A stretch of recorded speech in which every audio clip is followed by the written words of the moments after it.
ఉన్నటువంటి booth in-charges, అలాగే మండల్ లెవెల్లో ఉన్నటువంటి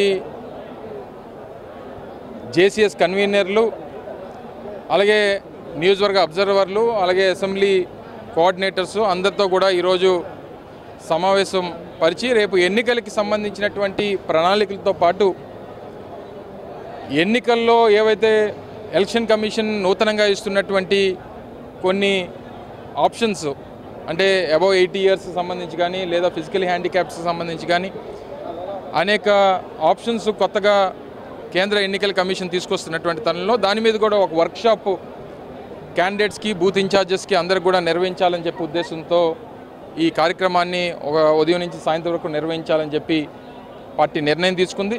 మధ్యాహ్నం 3 గంటలకి ముఖ్యమంత్రి గారు కూడా విచ్చేసి ఆఖరిగా వర్క్షాప్ అయిన తర్వాత వారు కూడా రాష్ట్రంలో ఉన్నటువంటి దాదాపు 3000 మంది పైచీలకు ఇన్వైటీస్ అందరిని కూడా ఆహ్వానించడం జరిగింది. వాళ్ళందరికీ కూడా రేపు జరగబోయేటువంటి ఎన్నికలకి సమాయత్తం చేస్తూ వారు కూడా దిశానిర్దేశం చేసేటువంటి కార్యక్రమం ఈ సమావేశం ద్వారా చేయబోతా ఉన్నారు. ఎక్కడ దూసుకెళ్తుంది? ఎక్కడ దూసుకెళ్ళట్లేదు. నిన్న కూడా చూసాం. నిన్న కూడా ఎక్కడెక్కడ రాష్ట్ర వ్యాప్తంగా ఏ రకమైనటువంటి మాకు వాస్తవానికి మాకు సంబంధం లేనటువంటి అంశం. కాకపోతే వారు కూటమి ప్రకటించినటువంటి సీట్లు చూసిన తర్వాత అనిపించింది ఏంటంటే కేవలం వారి బలహీనతలు మాత్రమే కనబడ్డాయి తప్ప ఎక్కడ బలం కనబడల.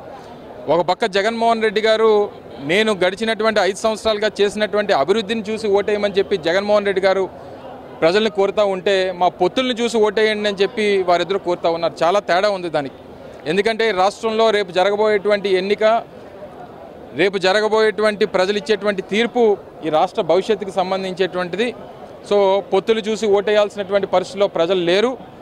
ప్రజలకి నాయకుడు ఏం చేశాడో అనేటువంటి చూసి మాత్రమే ప్రజలు ఓటేస్తారనేటువంటి దానికి నిన్న కూడా అందుకనే కుప్పం నియోజకవర్గంలో కూడా గౌరవ ముఖ్యమంత్రి జగన్మోహన్ రెడ్డి గారు కుప్పం ప్రజలు కూడా అదే చెప్పారు. నేను చేసినటువంటి మంచిని చూసి ఓటేయండి, నేను మీకు నా వల్ల నా ప్రభుత్వం వల్ల మీకు మంచి జరిగితేనే ఓటేయండి అని చెప్పి దమ్ము ధైర్యంతో చెప్పేటువంటి నాయకుడు జగన్మోహన్ రెడ్డి గారు. వాళ్ళు ఎన్ని సీట్లు ఎవరికి ఇచ్చుకున్నా, వాళ్ళు ఎంతమంది కలిసి వచ్చినా రేపు మళ్ళీ తిరిగి రాష్ట్రంలో అధికారంలోకి వచ్చేటువంటిది వైఎస్ఆర్ కాంగ్రెస్ పార్టీయే. జగన్మోహన్ రెడ్డి గారే మళ్ళీ ముఖ్యమంత్రి కాబోతా ఉన్నారు.